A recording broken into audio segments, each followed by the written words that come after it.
Los iraníes entienden perfectamente cuál es el punto débil del imperio occidental y están decididos a destruirlo. Así que creo que Irán, con el apoyo de China y Rusia, probablemente seguirá intentando desmantelar el sistema del petrodólar. No van a permitir que Rusia simplemente gane su conflicto con Ucrania y luego digan algo como, bueno, ¿qué se le va a hacer? Hemos perdido, habéis ganado, sigamos con la vida. No, lo que harán será empezar a utilizar a los países europeos que queden para continuar la guerra contra Rusia. Nunca se detendrán, Lena. Ese es el problema, hasta que sean completamente derrotados.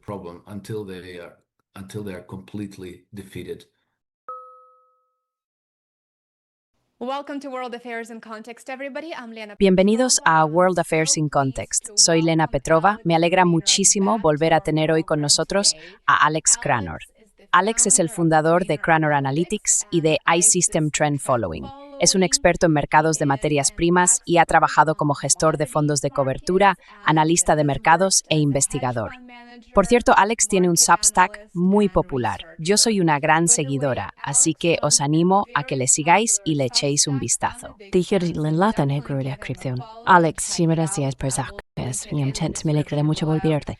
Alex, thank you so much for joining us. It's great to see you again. Gracias por la invitación, Lena, y por la cálida bienvenida. Un saludo también a tus espectadores y oyentes. Well, thank you. It's great to have you. Bueno, gracias. Encantado de tenerte aquí. Esta semana están pasando muchísimas cosas en los mercados energéticos y en los de bonos, así que creo que va a ser una conversación interesante. Empecemos por el petróleo. La administración Trump parece estar preparándose para reanudar su guerra contra Irán. Las cadenas de suministro energético a nivel mundial están, como es lógico, en un estado de caos total. La inflación en Estados Unidos crece como en el resto del mundo. Inflation is rising in the United States and globally. If Trump attacks Iran again, Si Trump vuelve a atacar a Irán, supongo que las consecuencias serán mayores, porque es probable que más infraestructuras energéticas del Golfo queden destruidas o dañadas y no puedan funcionar. Por ejemplo, durante los 2 primeros meses de la guerra, la interrupción acumulada superó los 1.000 millones de barriles de flujo de petróleo. Y para comparar, 1.000 millones de barriles equivalen aproximadamente a 50 días de consumo total de petróleo en Estados Unidos. Estamos hablando de casi 2 meses de consumo nacional. Eso supone una caída importante en los flujos energéticos mundiales. Alex, ¿cuál es tu valoración de los mercados energéticos globales en este momento? of the global energy markets in the moment.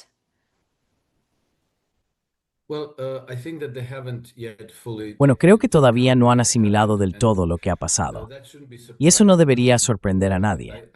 Llevo casi 30 años participando activamente en los mercados de materias primas. Y algo que aprendí muy pronto es que los mercados tienen cierta inercia a la hora de reaccionar ante los nuevos acontecimientos en el mundo. Ahora mismo estamos, no sé, en torno a 107 o 108 dólares por barril en el mercado al contado del WTI, el West Texas Intermediate. Y puede parecer mucho, pero en realidad no lo es, porque ya estábamos operando a 120 en 2022 y llegamos a estar cerca de 140 en 2008.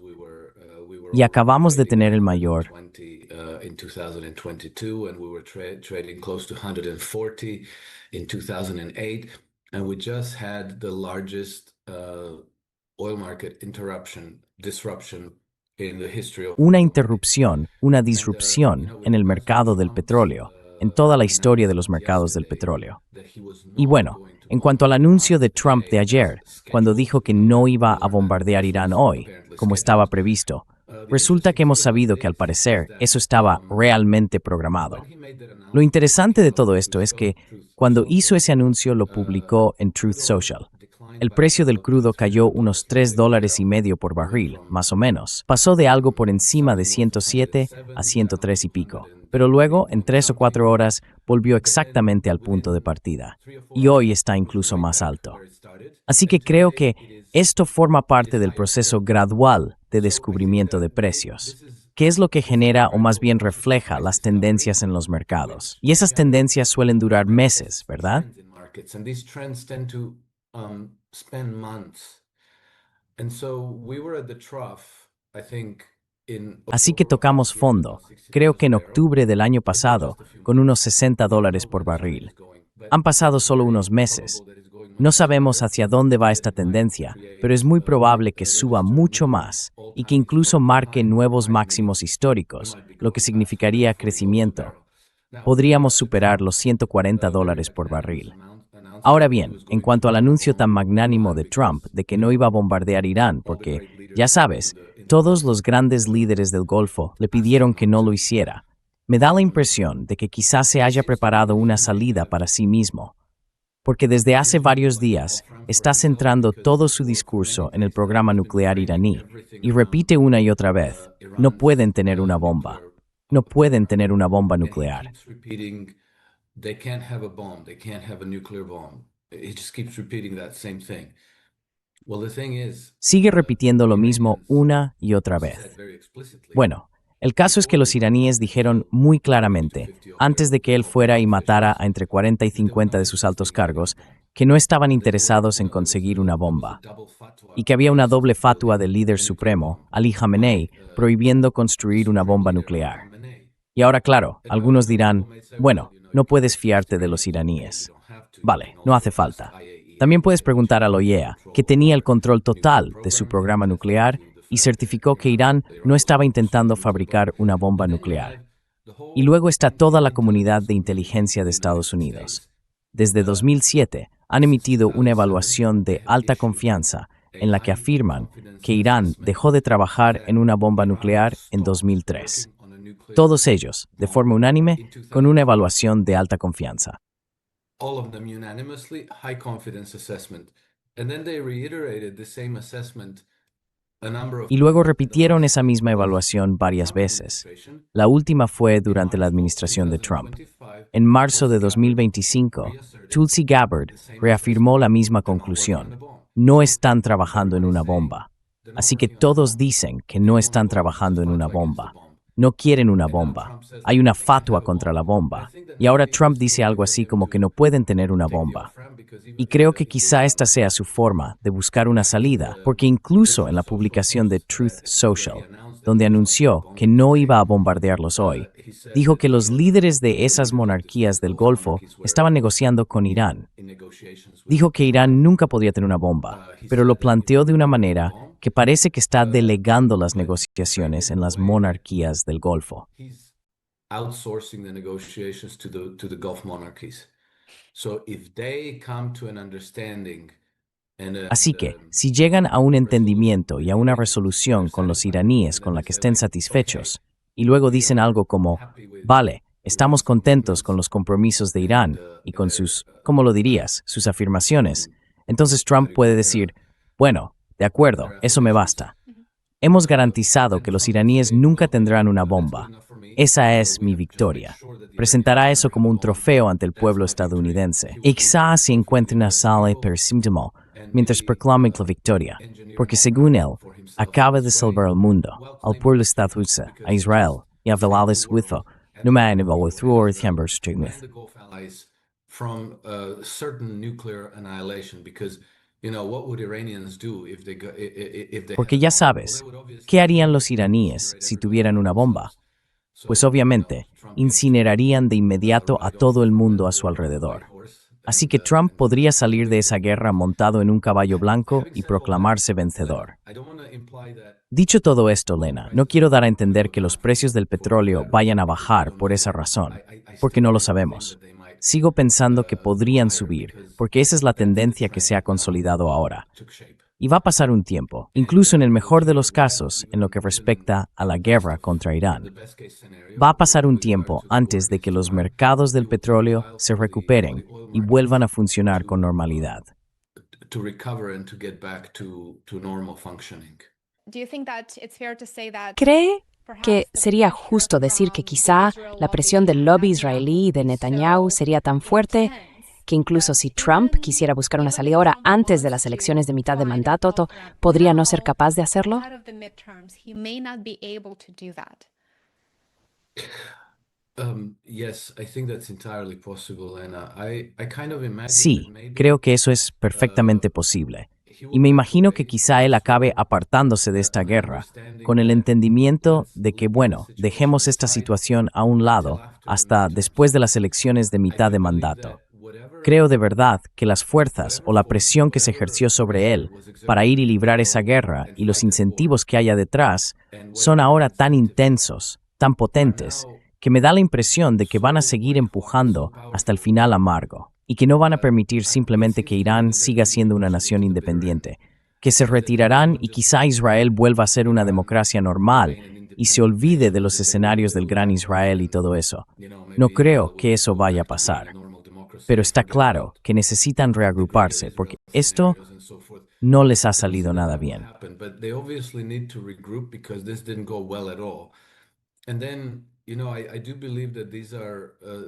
Y luego, bueno, yo sí creo que estos son los incentivos de los que hablaba, que en el fondo se trata de intereses neocolonialistas. Tomar el control de Irán tiene también un objetivo financiero muy claro. Irán es el quinto país más rico del mundo en recursos naturales. Eso es muchísimo colateral para el sistema bancario. Y creo que están absolutamente desesperados por conseguir nuevo colateral, fresco. Por eso no se trata solo de Irán. Irán es uno de los grandes premios que hay ahí fuera. Pero claro, por eso también van a por Rusia. Por eso quieren un cambio de régimen en Rusia. Hay una batalla encendida por el control político de Bolivia, por el control político de Ecuador. Ya tomaron el control de Venezuela y tienen a Cuba en el punto de mira.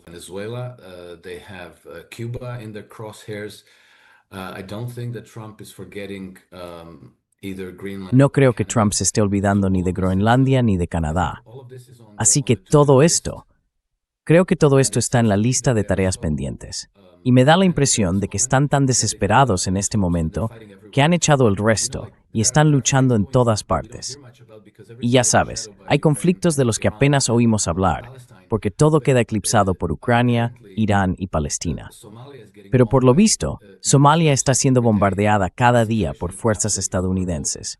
La situación es absolutamente terrible. Hay guerra en Sudán. Creo que el Congo está muy activo. En Bolivia están al borde de una guerra civil. Así que me parece que el imperio quiere tender una trampa y tomar el control de todas las regiones estratégicas del mundo. Y tienen que hacerlo rápido, porque su sistema financiero se está desmoronando poco a poco.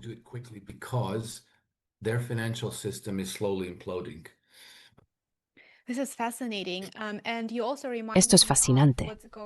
Y además me has recordado lo que está ocurriendo en Burkina Faso, con los múltiples golpes de Estado que han tenido lugar.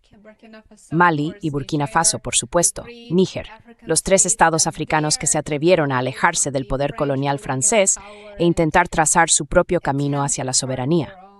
Y eso tampoco debería pasarse por alto.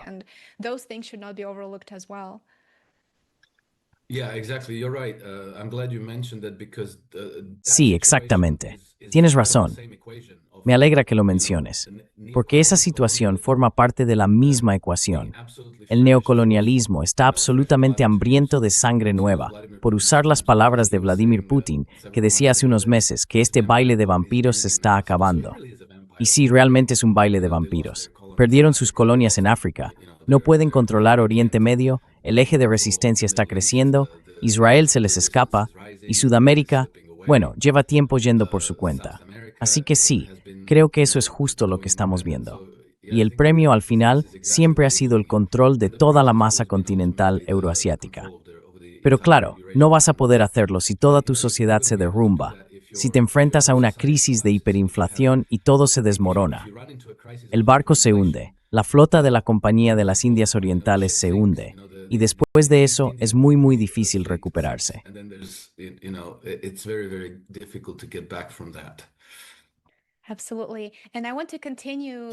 Exactamente. Y quiero seguir con la conversación sobre los mercados energéticos, pero antes de continuar, creo que tenemos que girar rápidamente hacia los bonos, porque los mercados de bonos en todo el mundo están en plena agitación. Y esto está directamente relacionado con la guerra en Irán y con lo que acabas de describir, Alex. El rendimiento del bono estadounidense a 30 años acaba de alcanzar su nivel más alto desde 2007. Y los rendimientos están subiendo con fuerza, desde Japón hasta Estados Unidos, hoy mismo. En parte esto se debe al temor de que el shock de precios provocado por la guerra en Irán obligue a los bancos centrales a subir los tipos de interés.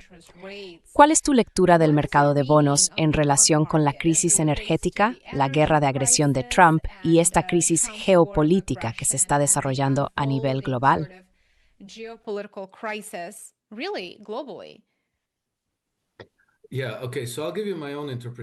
Vale, de acuerdo, te daré mi propia interpretación y de verdad es solo mía. La he compartido con algunas personas del sector financiero. Nadie está de acuerdo conmigo, pero ya sabes, suelen quedarse con las explicaciones que normalmente encuentras en el Wall Street Journal o en el Financial Times. Exacto. Bueno, en fin, empecé a sospechar que algo iba muy mal cuando Estados Unidos se retiró de Afganistán, porque desde el Reino Unido hubo una reacción muy histérica. Y no por cómo se gestionó la retirada, sino por el simple hecho de que Estados Unidos se marchara, ¿sabes? Y pensé, ¿de qué va todo esto? Era una reacción realmente exagerada, completamente fuera de lugar, desde Londres. Y entonces me di cuenta de que ellos están mucho más implicados en esas aventuras imperiales y neocoloniales por todo el mundo. Simplemente se esconden detrás de las fuerzas estadounidenses. Así que lo que vemos, en realidad, son bases militares norteamericanas. Vemos a las multinacionales instalándose allí.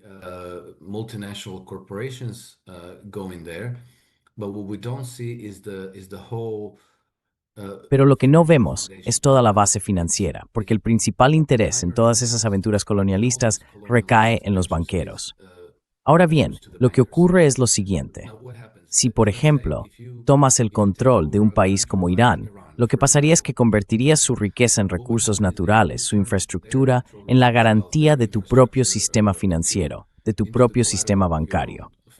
Así que, normalmente, empresas como BlackRock son las primeras en entrar, y lo hacen con inversiones en acciones o en bonos, y toman el control de las empresas que hay allí. Pero una vez que tienes una participación mayoritaria en esas empresas, entonces colocas a tu gente en el consejo de administración.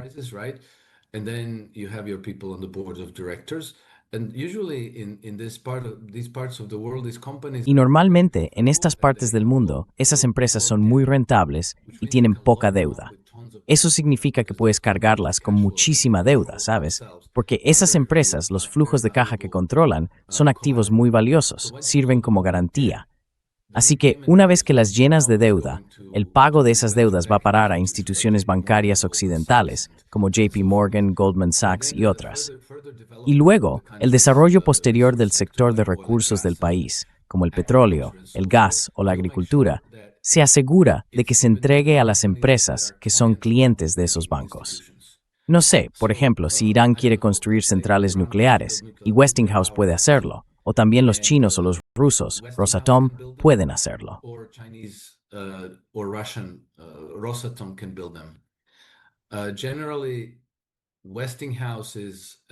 En general, la electricidad de Westinghouse cuesta unas 5 veces más que la de las centrales nucleares chinas. Pero si tienes el control político del país, eso da igual. Te aseguras de que Westinghouse consiga el contrato. Westinghouse pedirá un préstamo de 1 o 2 mil millones de dólares a JP Morgan, Goldman Sachs o Citigroup, a quien sea, para construir esas centrales nucleares. Y luego devolverá esos préstamos a JP Morgan, Goldman Sachs y compañía. Así que lo que ocurre es que se crea una gran cinta transportadora de flujos de dinero que van desde tu nueva conquista colonial hacia la City de Londres, Wall Street o las instituciones bancarias de París. Bien, ahora, ¿qué pasa si esos flujos se interrumpen? Por ejemplo, no sé, que Qatar declare, como se dice, fuerza mayor y deje de exportar gas natural. No more natural gas exports out of Qatar. Well, that means that those cash flows are no longer going, which means that those. Bueno, eso significa que esos flujos de efectivo ya no están llegando, lo que quiere decir que esos préstamos se han convertido en conjunto en deuda incobrable. Y algún banco occidental podría venirse abajo, podría quebrar. Pero ya no tenemos quiebras bancarias como antes. Es decir, sí, algunos bancos caen, bancos medianos o más pequeños, pero ya no tenemos casos como Lehman Brothers. Ya no hay episodios como el de Bear Stearns.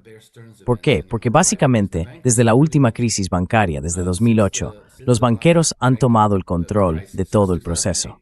Ya no tienen que ir al Congreso a pedir un rescate.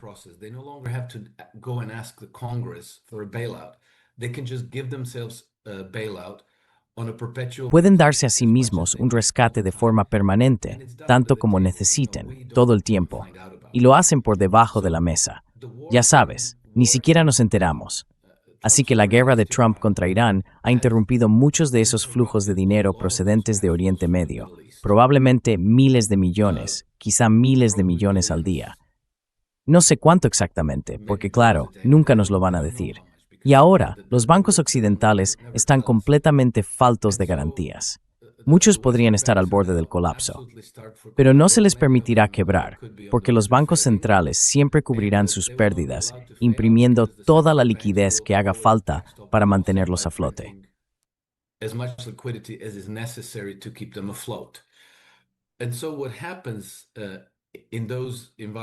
Y lo que pasa en esos entornos es que históricamente esto ocurre todo el tiempo.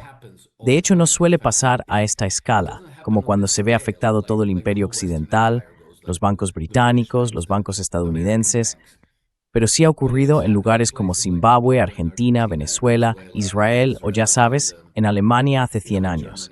Básicamente, lo que sucede es que los precios de los bonos empiezan a desplomarse, ¿vale? Los tipos de interés comienzan a subir porque es la misma relación. La moneda empieza a perder poder adquisitivo rápidamente y los mercados bursátiles suelen entrar en una fase alcista acelerada. Se disparan casi en vertical. Así que en 2021,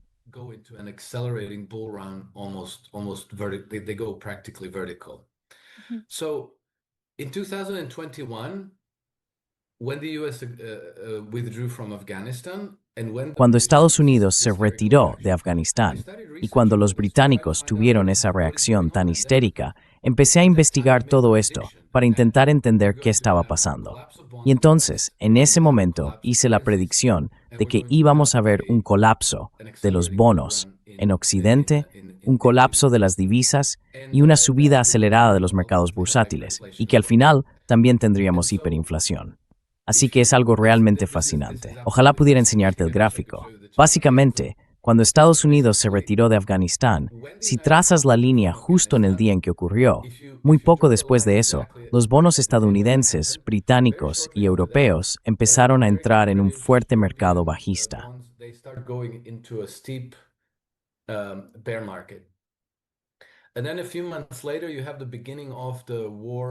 Y luego, unos meses después, empieza la guerra en Ucrania. Y después eso continúa. Hubo un pequeño repunte, porque creo que pensaron que al imponer sanciones a Rusia, Rusia se iba a derrumbar. Así que hubo un momento de optimismo, pero después entramos en un mercado bajista muy pronunciado. Y ese mercado bajista resultó ser el mayor mercado bajista de bonos en 240 años de registros. El más grande que hemos nunca en los mercados financieros occidentales. Así que lo que creo que pasó es que por el electoral en torno a Afganistán.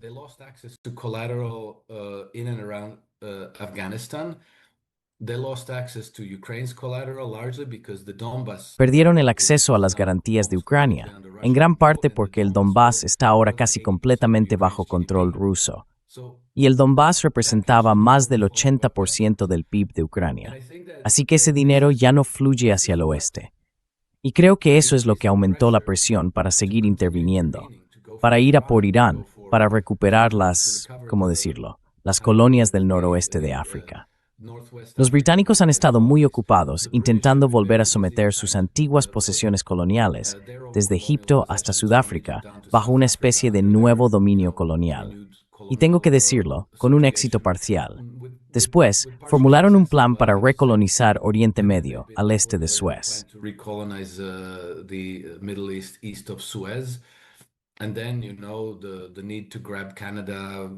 Y luego, ya sabes, esa necesidad de hacerse con Canadá, Groenlandia, Venezuela, Cuba, Bolivia y todos esos países. Creo que eso viene de un colapso interno de su sistema financiero, porque hay demasiada deuda y muy poco respaldo para sostenerla. Y pienso que esa ecuación no va a desaparecer. Así que las presiones para conquistar Rusia, cuando digo conquistar no me refiero a enviar tropas y tomar físicamente todo el país, solo hay que tomar el control político, es decir, derrocar al régimen de Vladimir Putin y poner en el Kremlin una especie de versión de Zelensky. Iba a decir exactamente lo mismo que hicieron en Ucrania. Fue simplemente un golpe de Estado que hizo precisamente eso. Exacto. Ese es el juego. De alguna manera lo consiguieron en Venezuela. Quieren hacerlo en Irán, obviamente, y quieren hacerlo en todas partes. Y por supuesto, quieren deshacerse de los nuevos líderes de Mali, Níger y Burkina Faso. En todos los lugares donde la gente quiere mantener su soberanía económica y su independencia, ahora están siendo atacados. Y ese ataque crece rápidamente, se vuelve más desesperado, más nervioso y, por tanto, también más evidente para todos los demás.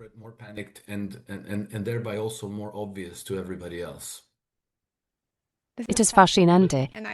Perdón, no he terminado mi explicación sobre Sol Mernelos. Sí. Creo que los mercados de bonos, especialmente en la Unión Europea, en los países europeos, en el Reino Unido y en Japón, podrían estar viviendo una especie de descomposición al estilo de la República de Weimar. Es decir, que en los próximos años probablemente todos acaben valiendo cero o muy cerca de cero.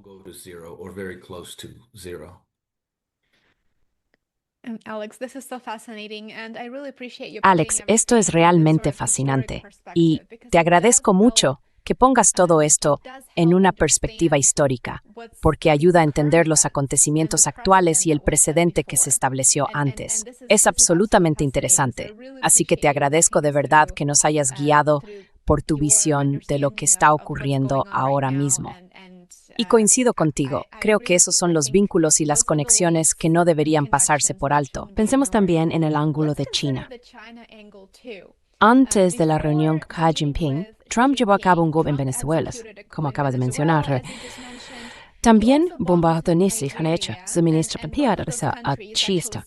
Irán, por supuesto, es tener la cerweiche de la corona.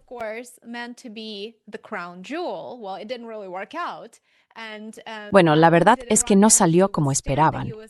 Y no solo Irán logró resistir el intento de Estados Unidos e Israel de provocar protestas internas a finales del año pasado, sino que además ha demostrado ser un adversario fuerte, que no puede ser derrotado por Estados Unidos e Israel, las dos mayores potencias militares de Oriente Medio, y en el caso de Estados Unidos también a nivel mundial, al menos con herramientas militares convencionales.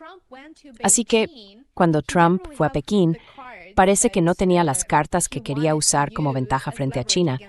Entonces, sería justo decir que los conflictos actuales de Estados Unidos se centran sobre todo en asegurar el acceso a los recursos naturales para contener a China en relación con esos mismos recursos.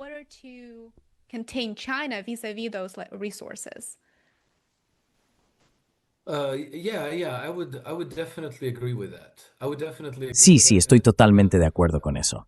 Estoy totalmente de acuerdo. Y casi resulta evidente porque, bueno, no, mejor dicho, para ser un poco más preciso, a ellos no les importa que China tenga acceso a los recursos naturales, siempre que seamos nosotros quienes controlemos los flujos financieros que se generan a partir de la explotación de esos recursos.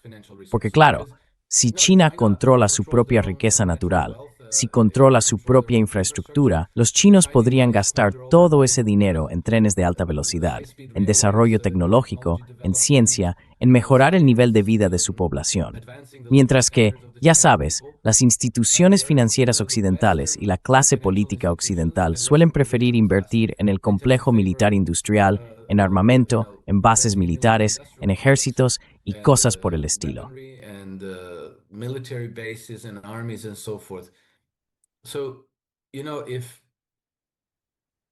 Así que ya sabes, si las empresas chinas se convirtieran en clientes de Citigroup, de JP Morgan, de Goldman Sachs, del Royal Bank of Scotland y de otros bancos parecidos, y les permitieran financiar su desarrollo y dejaran que BlackRock y Vanguard tomaran participaciones de control, entonces sus directivos pasarían a ocupar puestos en los consejos de administración de las empresas chinas. Y todo estaría bien. Seríamos amigos. Pero en ese momento, las decisiones sobre cómo asignar la riqueza y el crédito de una sociedad y hacia dónde orientar su desarrollo futuro serían muy, muy distintas. Y entonces, ya sabes, China podría tener tantos kilómetros de red de trenes de alta velocidad como tiene Estados Unidos, que es, bueno, prácticamente ninguno.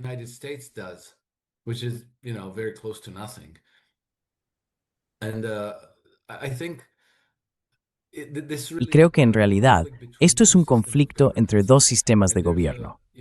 Hay un sistema que saca a la gente de la pobreza, que eleva el nivel de vida de todos y que crea una sociedad próspera, una civilización. Y luego está el otro sistema, el sistema occidental, imperialista y neocolonialista, que tiene una tendencia muy muy fuerte a seguir el camino del Imperio Romano de Occidente, es decir, hacia un colapso total, sin que quede nada. Una carrera hacia el fondo, hacia una nueva edad oscura. Y sinceramente, estamos en esa trayectoria.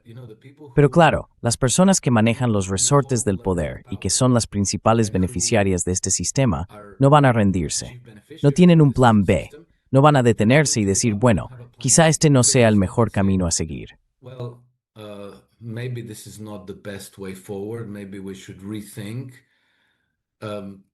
Quizá deberíamos replanteárnoslo. Eso pasa. A veces surgen reformadores incluso dentro de la clase dirigente, pero normalmente los eliminan muy rápido. Muy, muy rápido. Los apartan políticamente o directamente los asesinan, como por ejemplo Julio César, que fue asesinado. Los 8 presidentes estadounidenses que intentaron cambiar el sistema de gobierno fueron o bien asesinados o murieron en circunstancias sospechosas mientras estaban en el cargo. Lincoln, Kennedy, McKinley, Garfield, en general, todos fueron eliminados por la misma razón. Querían devolver la soberanía económica a Estados Unidos, invertir en infraestructuras, en industrias nacionales y cosas así, introducir aranceles al comercio exterior. Y eso no encaja con los objetivos globalistas, porque ya sabes, el imperio quiere un comercio mundial libre.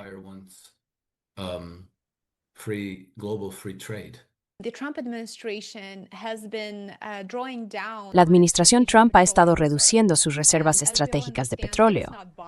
Y como todos sabemos, no son infinitas. Según Bloomberg, Estados Unidos podría quedarse sin petróleo a principios de julio. Y, como también sabemos, en toda Asia el racionamiento de combustible ya es una realidad.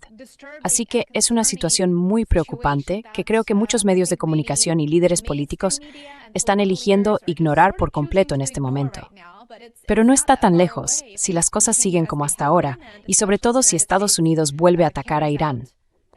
Con las reservas mundiales de petróleo cayendo tan rápido, ¿qué tan cerca estamos de una verdadera escasez, más allá de los precios altos, los mayores rendimientos de los bonos y la incertidumbre? ¿Qué tan cerca estamos de una escasez real que implique racionamiento y la falta de energía necesaria para mantener en funcionamiento los hospitales, las infraestructuras y todo lo demás?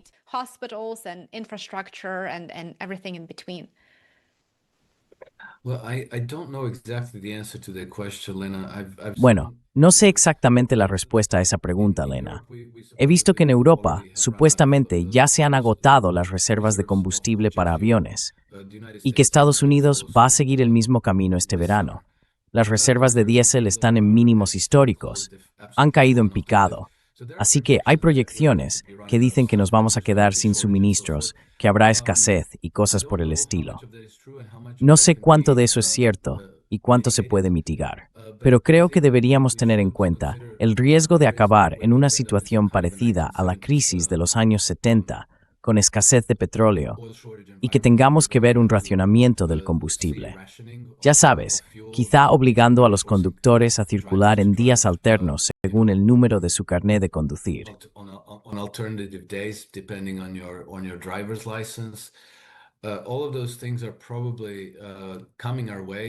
Todas esas cosas probablemente nos van a afectar. No sé cuándo podría pasar, porque dependerá de este verano, ya sabes, de si la temporada de viajes va a estar realmente activa, cosa que creo que no.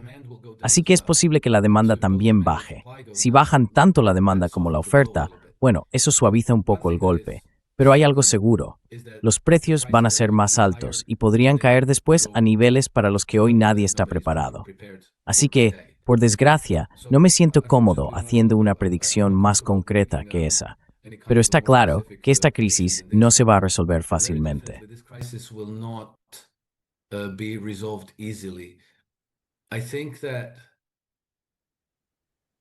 Creo que la resolución de la crisis tendrá que ir por la vía política. Verás, la Unión Europea va a tener que caer, desintegrarse. La OTAN va a tener que desintegrarse. Las guerras tendrán que detenerse. Y luego, lo que me resulta muy interesante en relación con la situación de Hormuz como posibilidad es que, fíjate, creo que los iraníes podrían hacer la paz fácilmente con sus vecinos, con los Emiratos Árabes Unidos, Arabia Saudí, Bahrein, Qatar, y decir, ¿sabéis qué? Vamos a abrir el estrecho de Hormuz. Así que podréis volver a exportar todo lo que exportabais antes, pero siempre que lo comerciéis en yuanes chinos o en otra moneda. Pero nada más de petrodólar.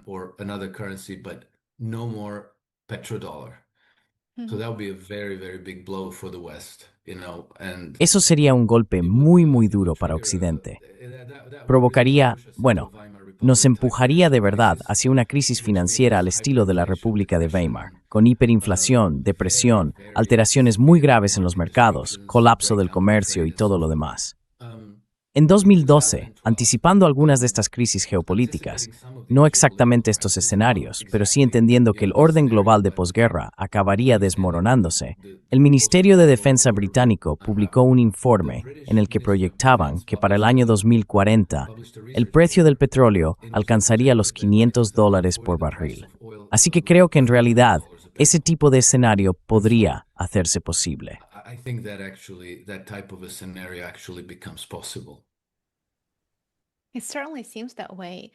Sí, desde luego, parece que es así. Y me alegra que hayas mencionado el petrodólar, porque cuando hablamos del mercado energético, creo que muchas veces acabamos hablando del petrodólar. Por supuesto, el uso del dólar como moneda de liquidación en el comercio de energía ha consolidado su papel como moneda de reserva mundial.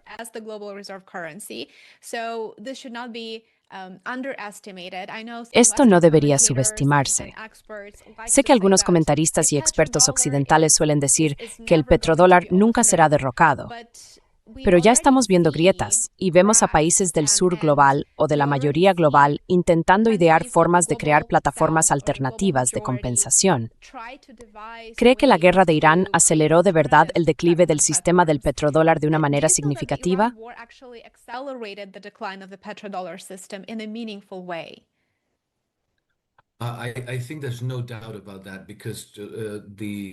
Creo que no hay ninguna duda sobre eso, porque los iraníes entienden perfectamente a qué se enfrentan.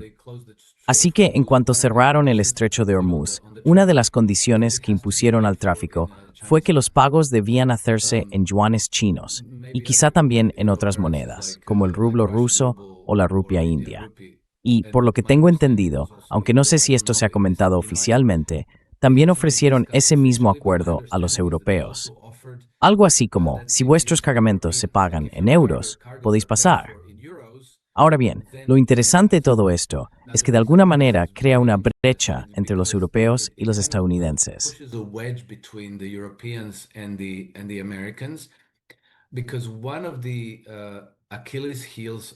Porque uno de los talones de Aquiles de las economías y del sistema financiero europeos es que la mayor parte del comercio mundial sigue realizándose en dólares estadounidenses. Así que los bancos y las empresas europeas necesitan tener suficiente liquidez en dólares para poder pagar las importaciones. Y eso, en periodos de crisis, se convierte en un problema. La Reserva Federal tuvo que emitir esas líneas de intercambio con las instituciones financieras europeas para que el comercio europeo no se paralizara. Pero eso es algo que los estadounidenses pueden retirar en cualquier momento, dejando a los europeos en una posición muy subordinada.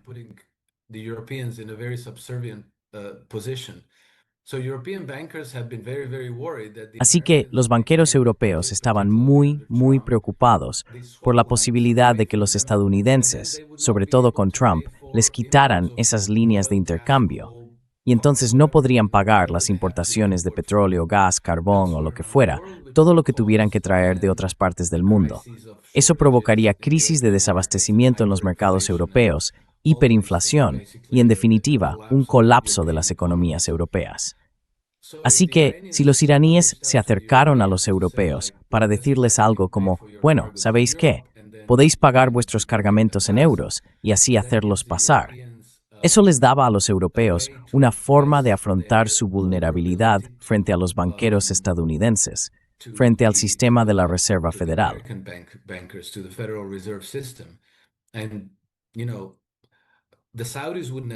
Y los saudíes nunca ofrecerían algo así. Los emiratíes o los cataríes tampoco lo harían. Pero ahora, los nuevos que mandan en la zona son los iraníes, y ellos sí pueden. Tienen el peso y el poder militar suficientes para imponer condiciones. Así que creo que todos estos pequeños movimientos muestran que los iraníes entienden perfectamente cuál es el punto débil del imperio occidental, y están decididos a acabar con él. Por eso pienso que Irán, con el apoyo de China y Rusia, probablemente seguirá intentando desmantelar el sistema del petrodólar. Y creo que la solución más sencilla sería abrir el estrecho de Hormuz, con la condición de que el comercio no se haga en dólares estadounidenses.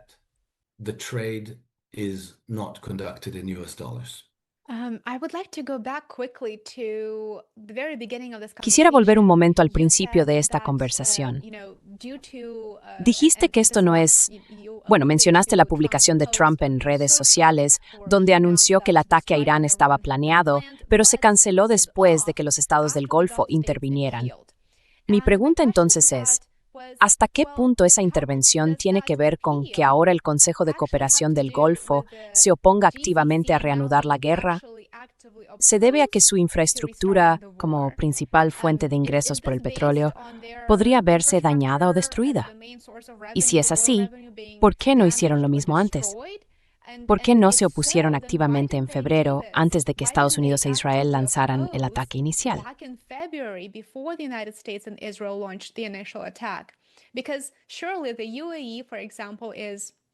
Porque claro, los Emiratos Árabes Unidos, por ejemplo, son aliados de Israel y de Estados Unidos, y probablemente creyeron en la información conjunta de inteligencia que decía que Irán caería en cuestión de días tras el ataque inicial.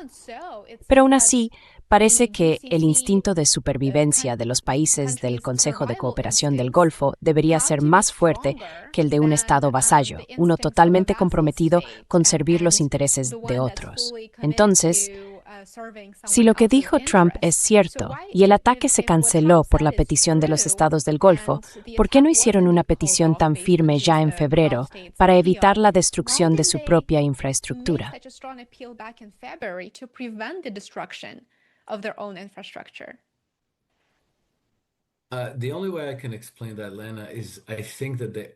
La única forma en que puedo explicarlo, Lena, es que creo que todos compraron el relato israelí. Estaban convencidos de que con una especie de ataque relámpago contra Irán, el régimen caería enseguida, que todo terminaría en un par de días y que no habría una guerra más amplia, ¿verdad? Así que creo que Emiratos Árabes Unidos estaba completamente alineado con esa agenda. Creo que otros pensaron, bueno, cerremos los ojos, que pase rápido y aceptemos el resultado. Pero creo que ninguno de ellos espera que Irán haga en la potencia inminente de su unión. Pues bien, eso fue Grower, y ahora está clarísimo.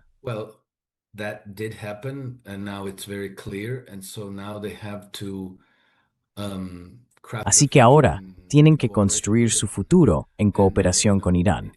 Y los iraníes, casi con toda seguridad, van a exigir que expulsen las bases militares extranjeras de sus territorios. Irán está en una posición perfecta para exigir que dejen de comerciar sus exportaciones en dólares estadounidenses.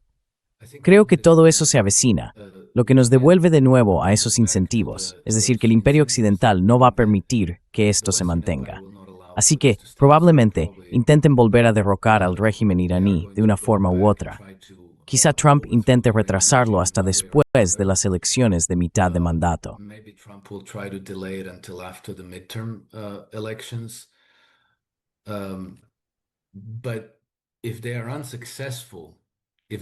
Pero si no tienen éxito, si fracasan, si no consiguen derrocar al régimen iraní, si no logran imponerse a Rusia en Ucrania, si no recuperan sus colonias en África Occidental, entonces creo que la única salida que les queda son las imprentas. Así que vamos a ver hiperinflación en Europa, hiperinflación en el Reino Unido, hiperinflación en Japón. Creo que quizá Estados Unidos consiga una especie de aterrizaje algo más suave. Pero el mundo occidental se enfrenta a una crisis enorme, y pienso que será comparable al desmoronamiento de la República de Weimar o al colapso de la Unión Soviética.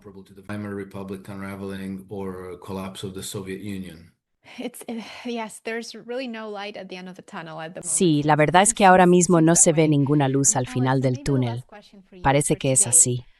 Alex, quizá esta sea la última pregunta para ti hoy. Irán ha dejado claro que es un maestro en la guerra simétrica, por supuesto, y tiene que serlo cuando es atacado por una potencia nuclear como Estados Unidos y también por otra potencia nuclear en Oriente Medio, con el ejército más fuerte de la región, Israel.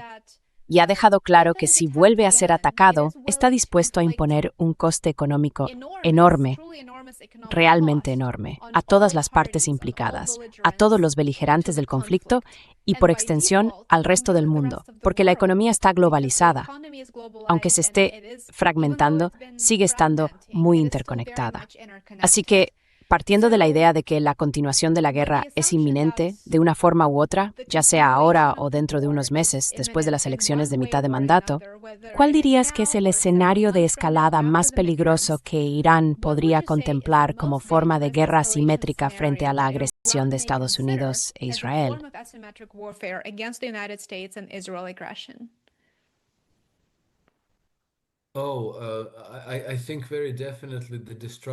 Bueno, creo que sin duda la destrucción de la infraestructura energética en la región.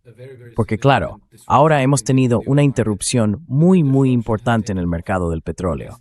Pero esa interrupción ha sacado del mercado, según las estimaciones, entre un 8 y un 12% del suministro mundial de crudo. Si llegaran a destruir el resto de las instalaciones de producción de petróleo de la región, los oleoductos, las terminales de exportación y todo eso, podrían llegar a retirar hasta un 32% de todo el crudo del mercado. Y eso sería absolutamente desastroso para la economía global. Creo que los iraníes intentarán evitarlo, porque si se llega a ese punto, no serían solo las potencias occidentales las que sufrirían.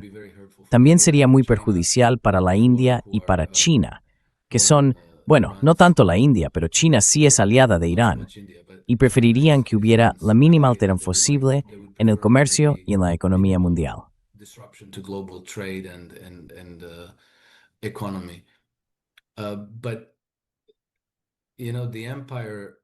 Pero ya sabes, el imperio no juega limpio. No les importa minimizar los daños, solo les importa derrocar al régimen iraní. Y creo que nunca van a ceder hasta que estén completamente derrotados. Y todavía no hemos llegado a ese punto. Creo que esa lucha va a continuar. Lo mismo pasa, ya sabes, con Rusia. No van a permitir que Rusia simplemente gane su conflicto con Ucrania y luego digan algo así como, bueno, qué pena, hemos perdido, habéis ganado, sigamos con la vida. No, lo que van a hacer es armar de forma permanente al resto de países europeos para continuar la guerra contra Rusia. Nunca van a parar, Lena. Ese es el problema, hasta que estén completamente derrotados.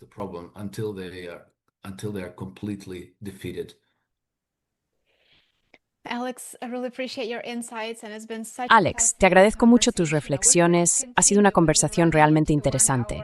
Me encantaría seguir, pero ya estamos llegando a la hora. Así que espero tenerte de nuevo en el programa para continuar hablando y profundizar un poco más en todo esto. A nuestros espectadores, os animo a seguir a Alex en X y también en Substack. Su Substack es fantástico, de verdad merece la pena leerlo, así que echadle un vistazo. Alex, muchísimas gracias por tu tiempo y por ser dato de hoy. Espero volver a tener de por nosotros. Gracias por la invitación, Lena, y hasta la próxima.